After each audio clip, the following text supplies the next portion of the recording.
Je vous propose maintenant de passer à cette 5e illusion. Le Brexit serait une catastrophe économique. Charles-Henri Gallois, est-ce que le Royaume-Uni aujourd'hui se porte moins bien qu'avant le référendum du 23 juin 2016 sur la sortie de l'UE, parce que, rappelons-le, le Brexit n'a pas encore eu lieu officiellement.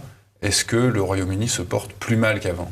Alors, même si le Brexit n'a pas encore eu lieu, il est intéressant de revenir sur ce qui avait été dit, parce que tous les européistes britanniques et même les européistes en France, ils avaient tous dit que ce serait la catastrophe, non pas même quand le Brexit aurait lieu, mais dès le lendemain du vote. Je cite des déclarations dans mon livre où ils expliquaient pêle-mêle que le chômage allait exploser, que le Royaume-Uni allait rentrer en récession, que la bourse allait s'effondrer, que le marché de l'immobilier allait s'effondrer. Exactement. Taux de chômage en Grande-Bretagne. Alors, la réalité, c'est quoi ? C'est que le Royaume-Uni n'est pas du tout tombé en récession. C'était même l'économie du G7 qui était avec la meilleure croissance en 2016. Et en gros, grosso modo, depuis 2016, ils ont une croissance qui est largement comparable à la France et qui ne s'est pas du tout effondrée. Mais surtout, c'est encore mieux, la donnée la plus intéressante, c'est celle du chômage. Le taux de chômage avant référendum était à 5%, et on est tombé à 3,8%. C'est le plus faible taux de chômage depuis 45 ans, depuis 1974. Il n'y a jamais eu autant d'emplois. Non seulement le taux de chômage a baissé, le taux d'emploi a augmenté. Et contrairement à ce que disent beaucoup de personnes qui connaissent très mal la situation britannique, ils disent « oui, mais ça c'est grâce aux contrats zéro, etc. » C'est pas du tout vrai, parce que quand on regarde les chiffres à la loupe, entre les chiffres avant référendum et après, toutes les créations d'emplois, au contraire, ont été à temps plein. La part des contrats zéro heure a diminué dans l'économie britannique. Donc c'est le signe d'une économie dynamique qui crée des emplois et pas du tout le signe d'un effondrement. La bourse qui devait s'effondrer, en quelques jours, elle avait déjà retrouvé son niveau. Le marché de l'immobilier qui devait s'effondrer continue d'augmenter. Donc toutes les prophéties d'Apocalypse. Et il n'y a pas eu de délocalisation non plus des banquiers et des financiers. Il n'y a pas eu de délocalisation et il n'y a pas eu Paris. Exactement, c'était une des promesses. On nous avait dit, Emmanuel Macron qui déroulait le tapis rouge pour les financiers de la City. Il y a eu, je crois que c'est 200 emplois, quelque chose comme ça, alors qu'ils avaient annoncé à l'époque 10 000 personnes qui allaient quitter la City de Londres. Toutes ces prophéties sont révélées entièrement fausses. Est-ce qu'on peut redouter une inversion de ces bons chiffres, de ces bons résultats qui arrivent après la signature du Brexit ? Moi, je n'y crois pas, parce que là, la livre s'est dépréciée. Bon, il y a eu un pic au moment de la prise de pouvoir de Boris Johnson, et là, c'est déjà un petit peu réévalué. Donc, il y a eu la monnaie qui a baissé, qui rend l'économie britannique plus compétitive.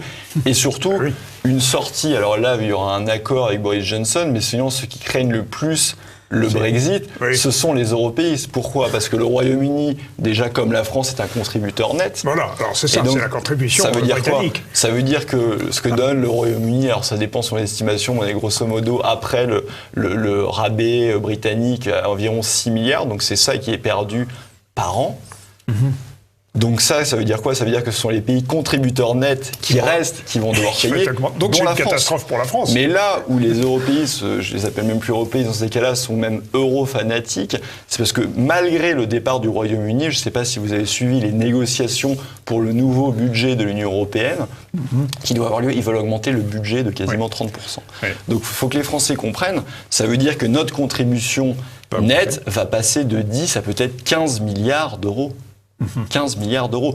Quand dans le même temps, la même Union européenne et l'euro imposent une austérité massive aux Français, on voit effectivement les services d'urgence, les hôpitaux, etc., on n'a plus d'argent pour rénover nos routes nationales.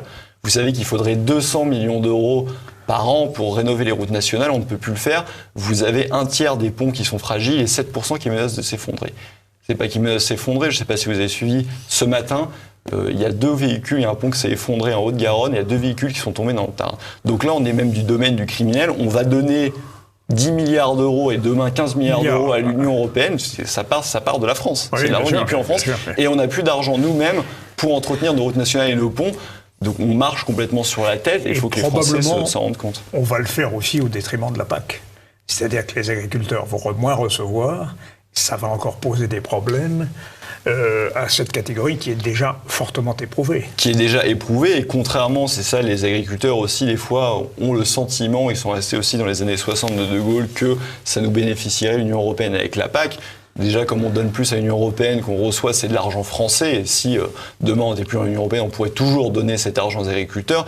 Mais non seulement l'Union européenne leur nuit de façon colossale avec tous les accords de libre-échange qui sont signés. On peut citer le CETA, on peut citer le Mercosur qui va être dramatique au niveau de l'élevage, puisque le coût de revient du bœuf argentin ou brésilien, c'est 4 fois inférieur à celui du bœuf français.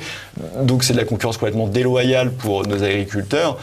Et c'est un non-sens d'un point de vue écologique de toute façon, parce qu'on va importer du bœuf qui est à des milliers de kilomètres d'ici plutôt que de consommer de la viande française. Donc ça n'a absolument aucun sens d'un point de vue écologique. Le bilan carbone est idiot. Et on va ruiner nos agriculteurs. C'est anti-écologique. C'est anti-écologique.